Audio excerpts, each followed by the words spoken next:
Bem, vamos falar um pouco sobre interpolação numérica, apresentar esse assunto até que ele possa se concluir com todos, todos os métodos de interpolação. Muito bem. Então, primeiro acho que convém a gente observar esse exemplo para entender o que é uma interpolação. Então, imagine a possibilidade, é claro que isso aí é uma tabela fictícia, né? Mas imagine a possibilidade de eu estar medindo o volume ocupado por uma substância em função da temperatura. Então, eu estou fazendo um experimento, meço o volume a 10 graus, a 15 graus, a 20, a 25 e a 30 graus. E imagino que com isso eu estou cobrindo toda a faixa de operação que eu desejo, ou seja, eu imagino que esse fluido aí ele opera entre 10 e 30 graus e que essa faixa ela é suficiente para mim. Então eu tabelo para 10 graus o volume é de 101,3 metros cúbicos, para 15 graus 102,5, para 20 e assim sucessivamente até chegar aos 30 graus. Então é claro que se eu quero saber qual é o volume para 10 graus, eu entro na tabela e leio 101,3. Se eu quero saber qual é o volume para 25 graus, eu entro na tabela e leio 105,6. Mas, como é que eu posso estimar o volume ocupado por essa substância na temperatura de 18 graus? Então, observe que 18 graus pertence ao domínio da tabela. Ele está entre 10 e 30 graus. Então, esse é um problema típico de interpolação. Muito bem, então antes da gente ver propriamente mesmo os métodos e começar a interpolar, então vamos ver algumas definições, né? Então, a primeira definição é sobre a palavra polo, né? Então, os pares ordenados tabelados aqui, ou seja, 10 com 101,3, certo? 15 com 102,5, 25, todos esses são polos da minha curva. E eles aparecem aqui, ó. Esses são os polos da minha curva, certo? São as coordenadas dos pontos que estão tabelados. Um ponto aqui no meio não é um polo. Um ponto aqui no meio não é um polo, certo? Então, esses são os polos da minha curva, tá certo? A outra coisa é exatamente o significado da palavra interpolação, que significa adaptar uma curva que reproduza rigorosamente o valor desses polos. Ou seja, se eu estou interpolando através de uma curva f de x, quando eu avaliar f de 10, né, eu tenho que colher 101,3. Certo? E assim sucessivamente. Quando eu avaliar através dessa curva interpoladora aqui f de 30, eu tenho que obter 107,8. E assim sucessivamente. A curva, então, passa sobre os polos. E quando eu avalio, ela reproduz o resultado com erro zero. Certo? Isto é interpolar. A curva passa sobre os polos. Ao passo que eu tenho uma segunda opção para determinar aquele volume para 18 graus. Ou seja, eu posso pegar o conjunto de pontos e ajustar uma curva que não necessariamente passa sobre os polos, mas é a curva que melhor se aproxima dos polos. Então alguém poderia perguntar, poxa, me parece que interpolar é muito melhor.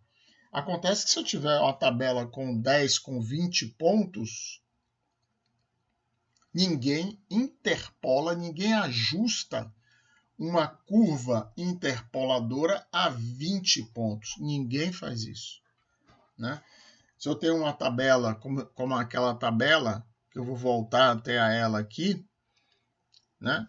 Como essa tabela aqui, é muito frequente se praticar o que se chama de interpolação linear. Ou seja, eu tenho uma tabela com 5 pontos, mas se eu quero estimar o volume ocupado para 18 graus, eu tomo somente esses 2 pontos aqui, ó.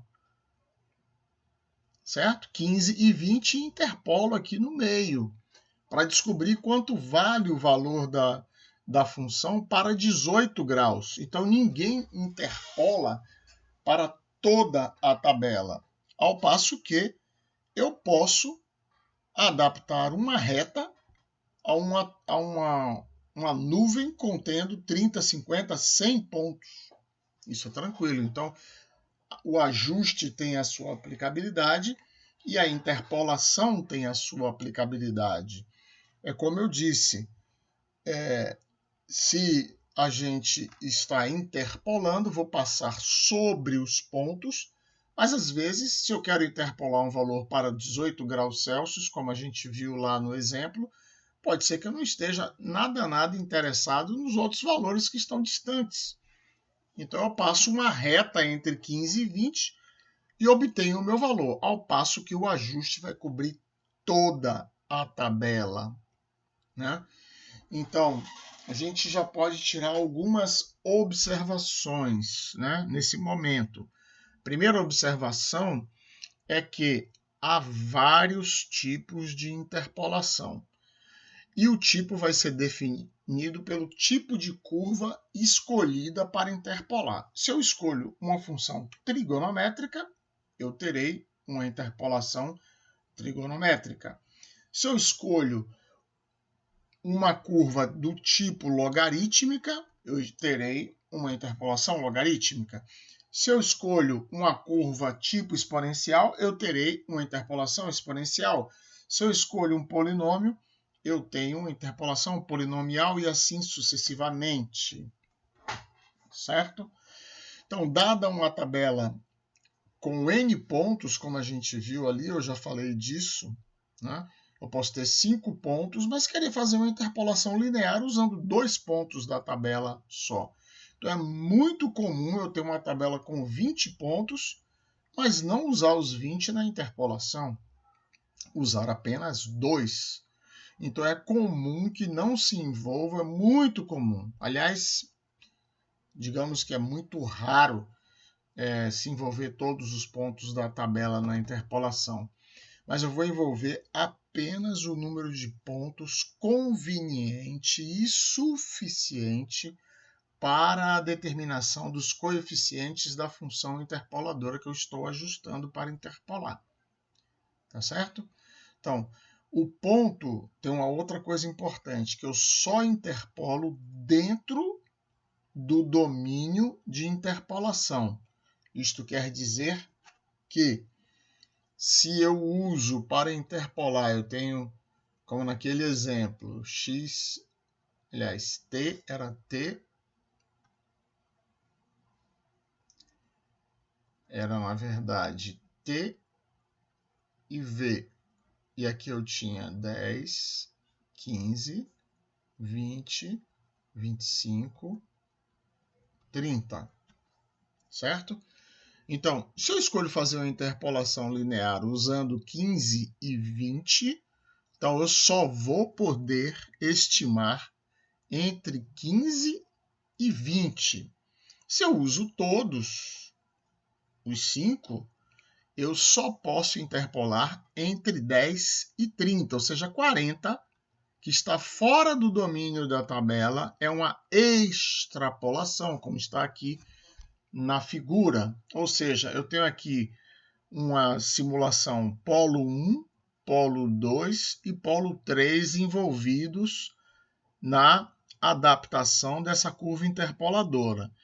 Então, sempre que eu interpolo, sempre que eu faço uma estimativa dentro desse domínio, eu estou interpolando, não há problema algum. Agora, eu não posso interpolar fora, como está aqui nesse outro exemplo, que eu interpolei aqui, ó. Mas o meu domínio da interpolação vai do polo 1 ao polo 3. Eu não posso ir para fora, porque senão eu vou estar extrapolando, tá certo? Então, se eu quero interpolar, como o próprio nome sugere, interpolos, certo? Eu tenho que estimar algo aqui, ó, tá certo?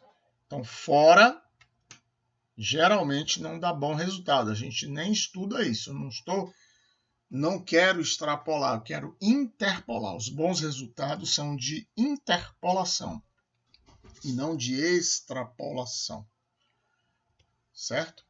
Então, vamos tratar da interpolação polinomial porque é a mais comum e costuma dar bons resultados. A gente só parte para os outros tipos quando a gente tem uma forte desconfiança de que aquela curva ela tem um aspecto ou trigonométrico, ou exponencial, ou logarítmico, e assim sucessivamente.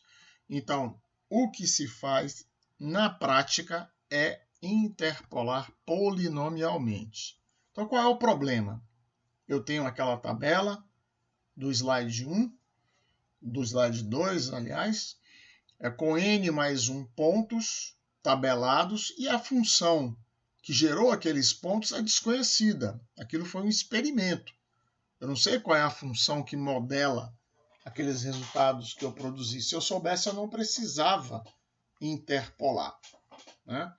Então, eu fiz um experimento, tabelei ali, se eu boto muitos pontos, eu vou encarecendo o experimento, é para isso que existe a interpolação, para baratear também os experimentos, tá certo?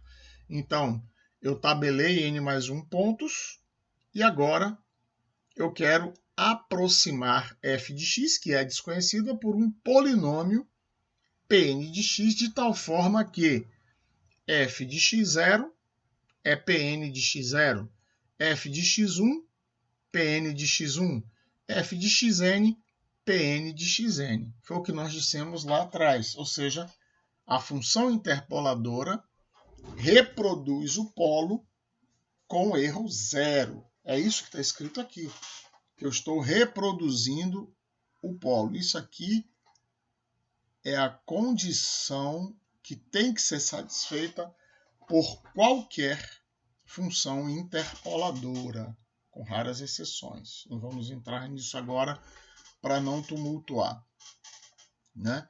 Então, em relação a essa interpolação, a gente sabe que o polinômio interpolador, dados esses 2 ou 3 ou 4 ou n pontos, ele existe e o grau é igual ou inferior a n. Ou seja, se eu tenho 2 pontos, o meu grau será igual ou inferior a 1. Eu tenho 2 pontos, sobre 2 pontos eu adapto uma reta, que é um polinômio do primeiro grau. Então, eu tenho sempre para 2 pontos, primeiro grau, para 3 pontos, segundo grau, e assim sucessivamente, certo? O polinômio que satisfaz a essas condições, certo? Que estão aqui resumidamente designadas por f de xi igual a Pn de xi, ele é único, certo? Não existem 2 nem 3. Depois, o polinômio é dado por essa expressão aqui, ou, que é a mesma coisa, que a de cá do lado direito, que é mais popular, a0 mais a1x mais a2x2 até a n, x elevado a n. Então, se eu quero conhecer o polinômio, eu preciso obter os coeficientes aí, a0, a1, a2, que são os coeficientes, a1, coeficiente de x, a2, coeficiente de x ao quadrado, e assim sucessivamente. Então, uma vez escolhido o número de pontos que eu vou envolver na tabela, como nós falamos atrás, tenho lá 10, 15, 20, 25 e 30 na tabela. E eu quero aproximar o volume correspondente a 18 graus. Então, se eu vou envolver 2 pontos, né, eu já estou determinado com que polinômio que eu vou usar para interpolar. Ou seja, 2 pontos, primeiro grau. Se eu vou envolver 3 pontos, terei um polinômio do terceiro. Se eu vou envolver 4 pontos, desculpa, se eu vou envolver 3 pontos, um polinômio do segundo grau. Se eu vou envolver 4 pontos, terceiro grau e assim sucessivamente. Então, uma vez escolhido o número de pontos, esse número já implica o grau máximo do polinômio, de acordo com o que a gente disse aqui no número 1. Certo? Depois, o polinômio interpolador que satisfaz a essas condições, que são essas aqui, e que a gente já falou aqui também, ó. Ele é único, a gente já falou isso, mas eu tenho várias maneiras de determiná-lo. Então agora nós vamos ver a primeira maneira de determinar, que é a solução de um sistema de equações lineares. Tá bom? Então vamos lá. Eu tenho uma tabela de pontos, certo? Observe aqui ao lado esquerdo a minha tabela, tá certo? Eu tenho 3 pontos, tá? E eu quero aproximar f de 4, observe que 4 não está tabelado, mas pertence ao intervalo 2, 5, tá certo? Então, eu quero usar uma interpolação do segundo grau. Se eu quero usar do segundo grau, eu preciso envolver os 3 pontos. Não posso envolver 2 e produzir um polinômio do grau 2. Eu posso até usar 4, mas existir qualquer tipo de combinação linear ali entre aqueles 4 pontos e eu recair no grau 2. Mas nunca o contrário, ou seja, eu não posso usar 2 pontos e cair num polinômio do grau 2. Isso não dá. Então, se eu quero o grau 2, eu preciso de 3 pontos, até porque eu tenho 3 constantes a determinar e eu preciso de 3 equações. Então, meu polinômio do grau 2 é A0 mais A1x mais A2x2. E se eu vou interpolar, então P2 de 2 tem que ser igual a 1,3863. P2 de 3 tem que ser igual a 3,2958. E P2 de 5 tem que ser igual a 8,0472. Então, eu escrevo aqui o sistema de equações. A0 mais A1 vezes 2, mais A2 vezes 2 ao quadrado, que é 4, igual a 1,3863. A mesma coisa para P2 de 3, A0 mais A1 vezes 3, mais A2 vezes 9, igual a 3,2958. A0 mais A1 vezes 5, mais A2 vezes 25, que é 5 ao quadrado, igual a 8,0472. Faço aqui a minha eliminação de Gauss, chego a A0, A1 e A2, vou inserir aqui na minha equação do polinômio do segundo grau, certo?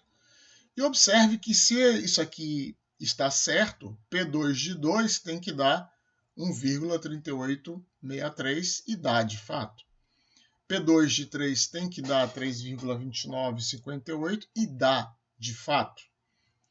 P2 de 5 tem que dar 8,0472 e dá de fato. Significa então que esses coeficientes estão certos, né?